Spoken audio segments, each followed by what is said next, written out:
IFM News. IFM News. IFM News. Lokal.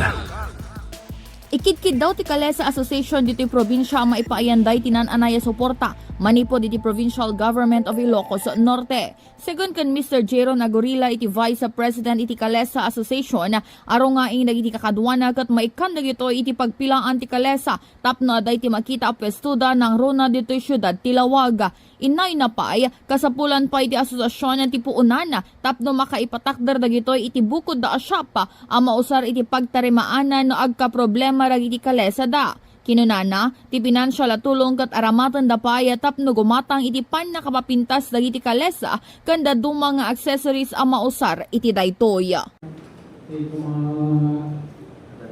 padalan din ang bugat na roket itulong ka kanya sumatandaan ti pagtuunan para iti organisasyon iti Kalesa mas kumatilungan na payat ka kami di puhunan para siya kung pagpatalimaan di Kalesa accessories ni gatang di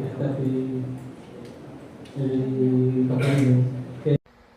Kabayatan namang namnamada nga umadupay ti agbalina kutsero tapno saan na maawan when numapukaw iti tradisyonal at transportasyon diti probinsya ti Kalesa.